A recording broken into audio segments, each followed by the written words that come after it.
What's up, Internet? Cory here, Collecting with Cory. We're back with another pickup video.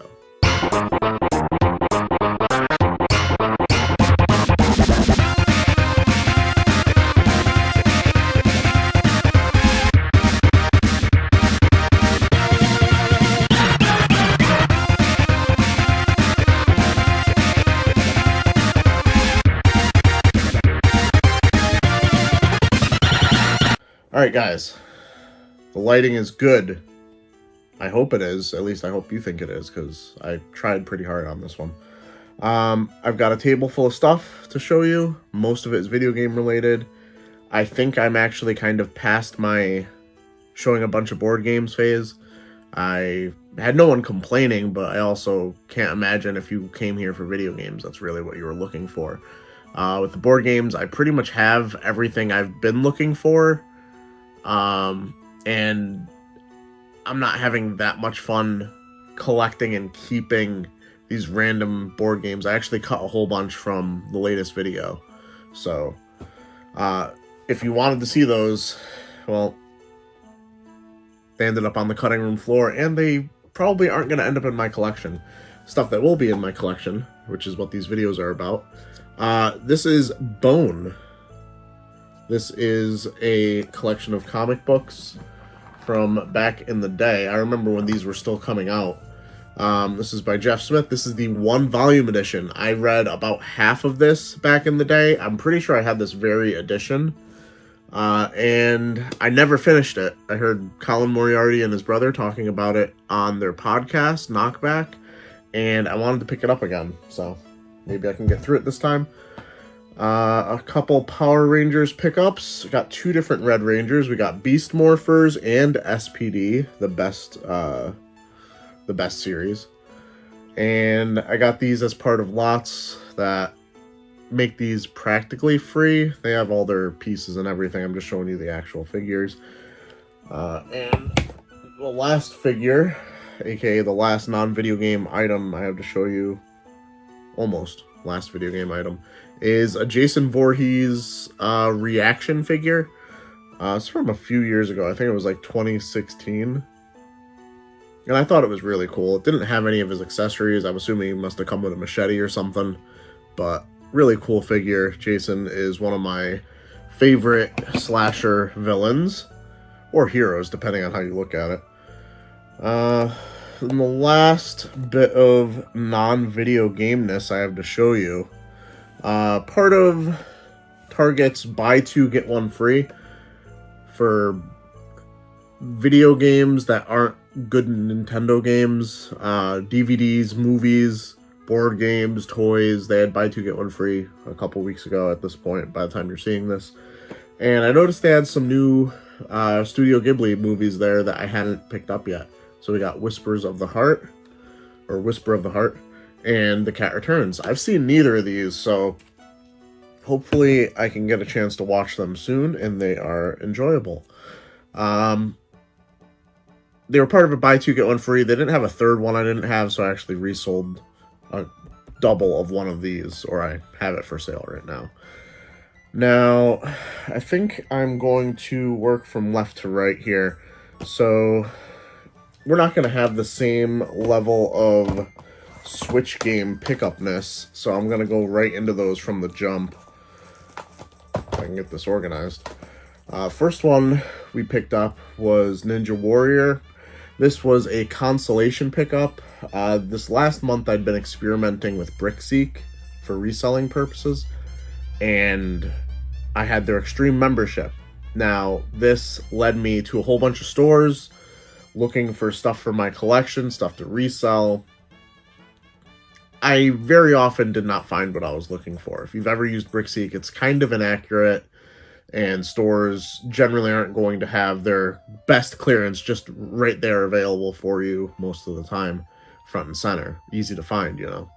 So you have to like scour and hunt for it and pray, and you usually end up empty-handed. Luckily, I was able to find other stuff most of the time to make it not a complete waste of time, but this last time was probably the biggest heartbreak, and one of the reasons why I'm canceling that big Extreme membership they had listings for 3-cent games on a bunch of PS4 games, Xbox games, but the main ones I was going for, of course, was Switch.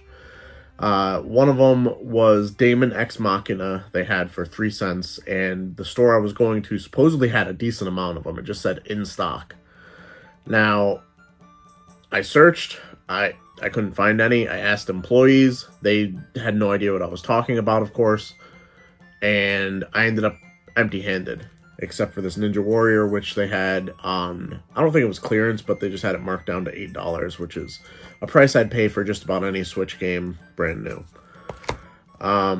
Unfortunately, I found out afterwards, based on BrickSeek's website, that they updated a couple days later, that any game that Walmart has marked down to 3 cents, and I don't know if this is going to be true for everywhere, but this is just according to what BrickSeek was telling me.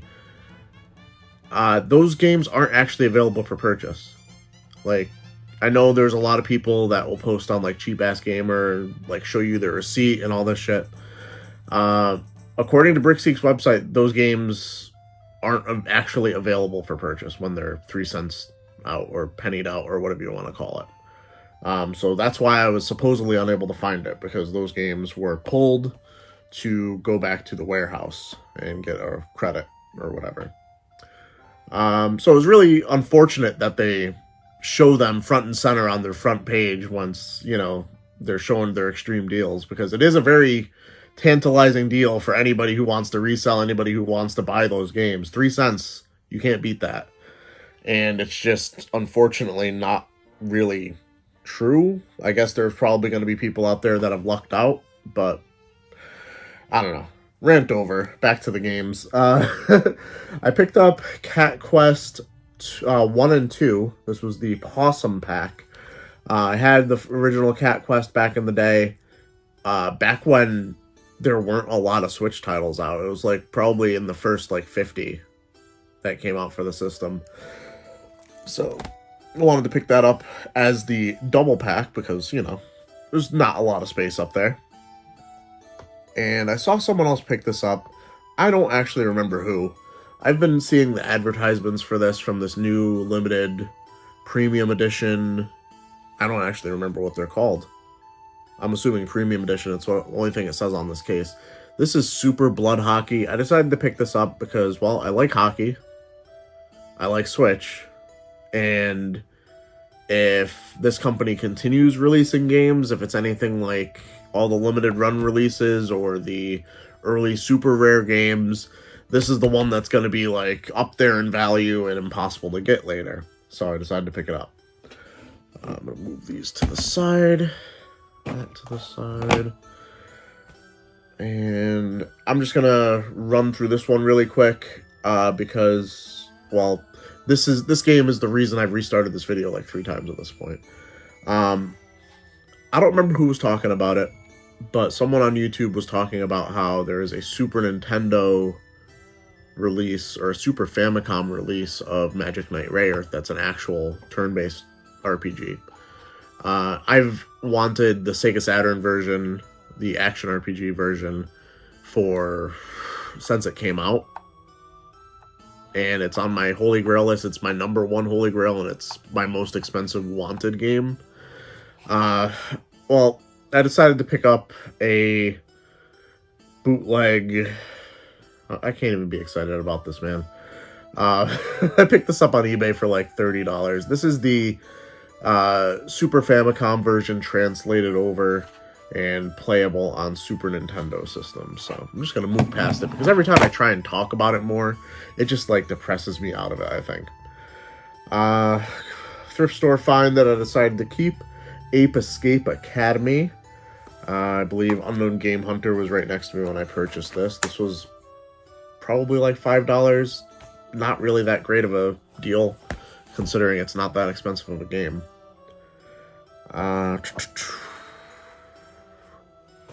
Got a lot of clutter on this table that I can't show you yet. A couple other thrift store finds that I decided to keep. We got Grand Theft Auto, Liberty City Stories, for the PS2. Now, this game also came out on the PSP, and There's a Vice City Stories on the PS2 that is very expensive. When I picked this up, that's what I thought it was. That game is about a $40 game. This one's probably like $10. I'm keeping it because I like Grand Theft Auto, and it's not worth it enough for me to resell it. This one I picked up with a bunch of other games. Star Wars Starfighter Special Edition. I actually rented this game, or at least the PS2 version of it, back in the day, and I actually really enjoyed it. So I figure I'll hold on to the Xbox version, because supposedly it has some extra stuff in there that the PS2 version did not.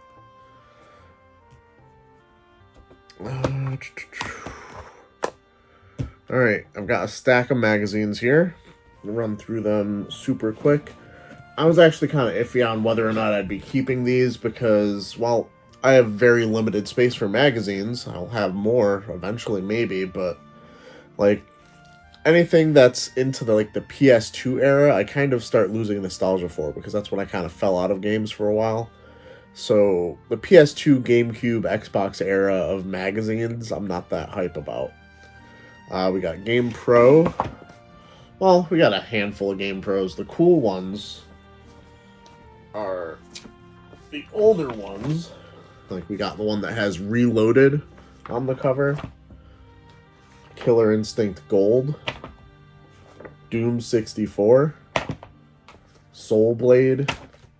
And Jurassic Park, The Lost World. And I also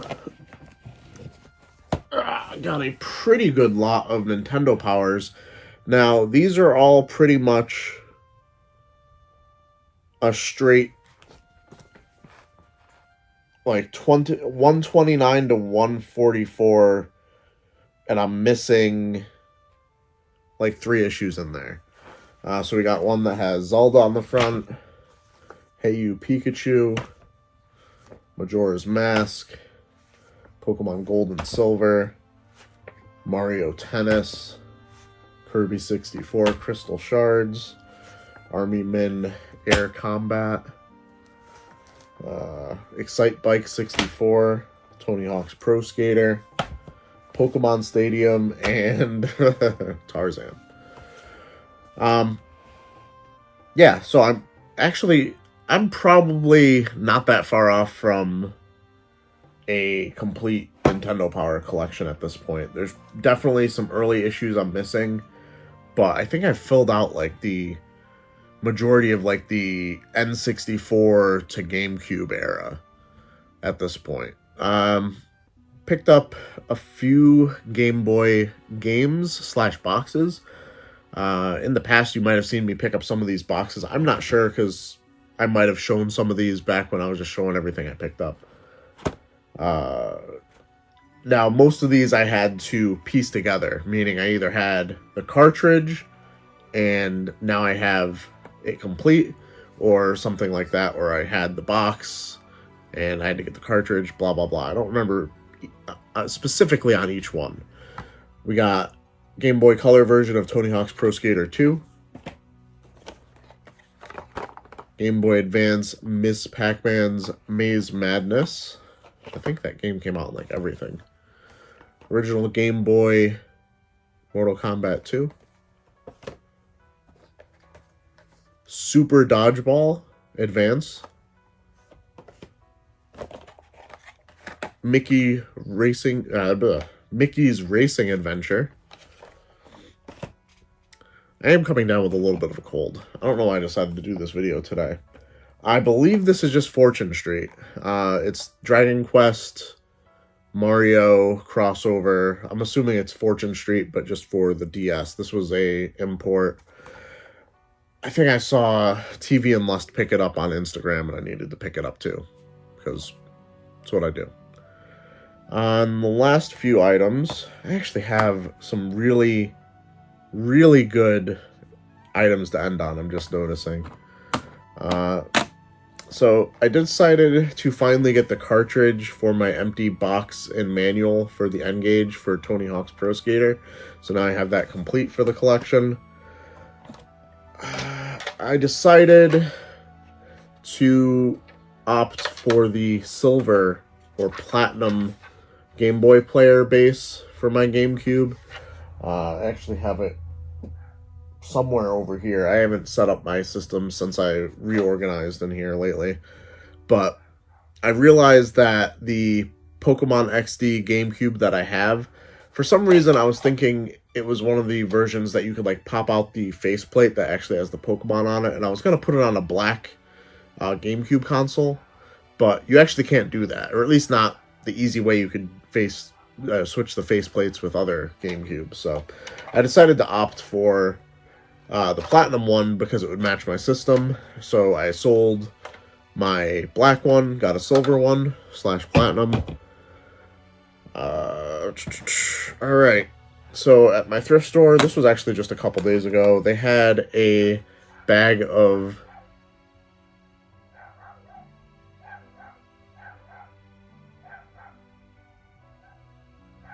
Is this real life?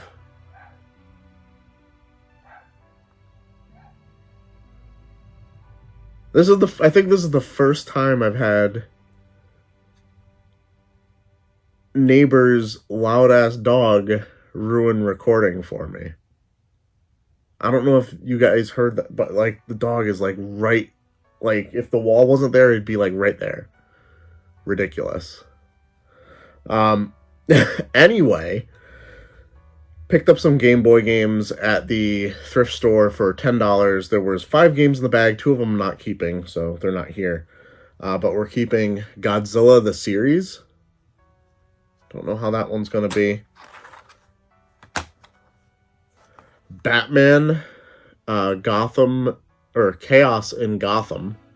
That one's actually surprisingly like a $20, $25 game. And then this one, I bought the bag because it was just a good value. I didn't realize that this game was the one it was. And I'm going to keep it for at least a little while. I'm not the biggest Metal Gear Solid fan, but I do know that the Metal Gear Solid on the Game Boy Color is like a $100 game. So I was very excited to see that. That was in a bag for $10 with these other games. So that was a really cool pickup. It is not my best thrift store find this week. Well, value-wise, it might be my best thrift store find this week. But these are some things that were real. I was like, thank you. Thank you that I was the one to find these. Because I walked into my thrift store one morning, and the only thing I even found in the thrift store that day was this game. This is the Wii RPG, Arc Rise Fantasia. It is complete, and it was at my thrift store. Of course, I had to change the case, and it had stickers in it. I forgot about that. The case was a little battered. The label, or the art insert is a little torn over here, but it's hard to notice once it's in a good case. This was $4 at my thrift store. I've wanted this for my collection for, well, ever since I've heard of it. Like, kind of the same situation with Magic Knight Rare. And it just kept rising in value. It was... I feel like if I said rare, people would be like, oh, that's not rare. But I never saw it. It was never at any of my used game stores. I rarely saw it anywhere locally, ever. I think I saw it once at a convention, maybe. And I finally have it. It was at my thrift store for $4, and they actually had the disc. So, very happy to have that. This game goes for about 60 to 70 right now, last I checked. But the absolute best find for me this week. And I was very thankful that I found it, because I was scanning books in my thrift store, and I saw this. I saw Prima. And to be honest, my scanner told me to skip it. And I was like, huh, well, what Prima guide is this? So then I saw this, and I almost got knocked over with just shock. Like, I think my heart almost stopped. I was just like, oh my god. The Suikoden 2 guide from Prima. Holy shit. And it's in nice condition. It's in really nice condition based on other guides I've seen. Like, most of the damage to it, unfortunately, came from removing the thrift store sticker, which I'm still kicking myself about. But I finally have the guide to one of my top 5 favorite games of all time. And it's not an overly expensive guide. Like, if you look on eBay, the solds are probably around $60. But finding a guide for such a rare, expensive game in the first place is... At a thrift store, it's crazy. Like, I was literally... it knocked the wind out of me to find this, and that almost never happens with anything. And also, my damn app told me to skip on buying this to sell. So, I need to get a new app. That's crazy. But, that is going to do it. Let me know what you think of my finds this week. Let me know what you think of my lighting setup. I wish I was a little bit more... I feel like I've just been kind of rambling this video and all the attempts at this video, but I just really wanted to sit down and film something for you guys. I really was in the mood to film in general. And it just sucks that I happen to also be probably coming down with a cold right now. But that's besides the point. Like the video, subscribe if you're new. And as always, keep it real, internet. I love you guys.